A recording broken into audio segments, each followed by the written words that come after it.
Sports, sports, you must play sports, you must watch sports, you must pay money to watch sports and do sports.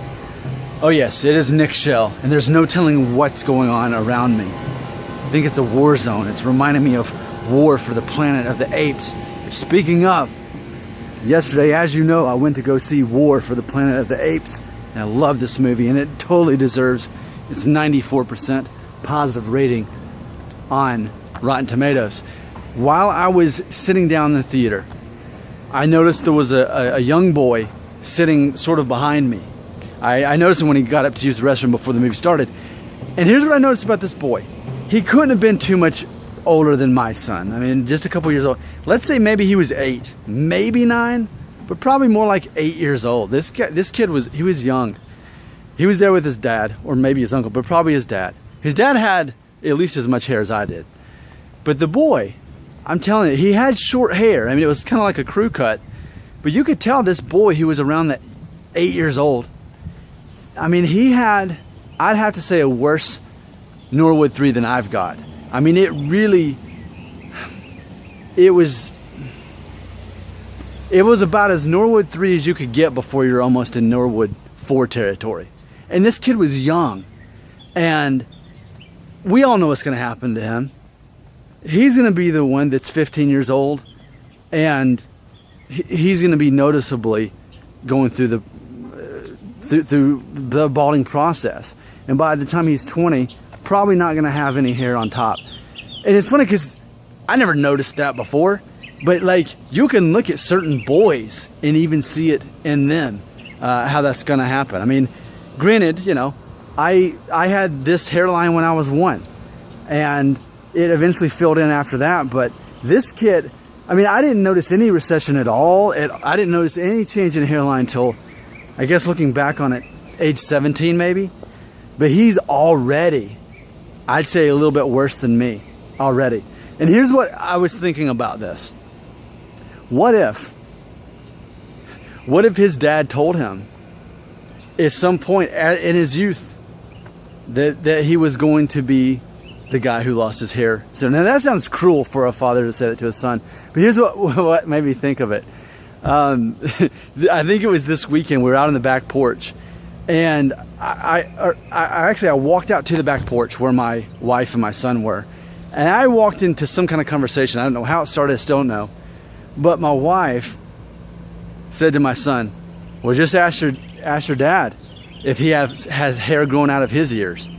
So I'm walking from inside the house to outside, and that's what I met with. And I instantly said, yeah, I definitely do. I said, as you get older, you start having hair grow everywhere. And, you know, and I lifted up my shirt and I showed, you know, there's hardly anywhere where I don't have hair growing on my body. And I think I probably said something to the effect of, and the older you get, you start losing the hair on your head, you know. And for me, I've said this in so many videos. For me, I always knew that I would not be keeping my hair in my adulthood. I always knew that. No one really had to tell me about that, just because all the men in my family just kind of went half bald. So by the time you're half bald, I mean, you've already, I don't know, at that point, you're already halfway there. For me, there was never a chance to have this much hair at this age. In my mind, I had already given that chance. It makes me wonder, though, of all the younger guys who watch my channel, which I'm understanding is probably a good portion, that are younger and already experiencing hair loss, I wonder how many of them had hairlines like this. I mean, this was an extreme hairline for a little kid. Man, so it's like with that kid, there's no way he's going to be an adult who even has as much hair as I do when he's 23. Like, he's got no chance of that. And so it just made me think, this innocent little kid, happy little boy, and that's going to be his life. That's going to be his burden to bear. Whether he realizes it first, whether his dad tells him, whether, unfortunately, kids at school point it out to him. Yeah, it's just an interesting concept. But if you already know it's coming, does that make it any less worse? For me it did, but then I didn't lose my hair. So to a certain degree, I can't really talk about that. I always expected to be bald, but then it didn't happen. And I kept waiting for it, and it just still hasn't quite happened. But for that little boy, like at some point, he's going to realize he's going to be the guy that's probably bald on top in his early 20s. So it just makes me wonder how many boys realize that and accept that at such a young age that they always know that. And does that make it any better? I remember there was this guy named Josh that I grew up with, and I never really thought much about it. I just thought, okay, so he's got a big forehead. I didn't really care. But this guy named Josh, big forehead. 7th grade, 8th grade, I was in his homeroom both times. And I was around him in high school, but just didn't pay attention. I mean, a lot of guys had kind of longer hair. But turns out, I mean, he was probably close to Norwood 4 by the time we graduated high school. And I saw him a couple years ago at the bank back home. And, he shaved his head completely. And I was like, oh yeah, so I did grow up with some people that were in that situation, but had I known him in the younger elementary years, he probably always had that larger forehead, which people have asked me, if you have a larger forehead, does that necessarily mean you're going to lose your hair? And if you have a smaller forehead, does that necessarily mean that you won't lose your hair? It's funny because I'm not an expert on that, but I have to believe there's some truth in that. It only makes sense that if you always have a small forehead.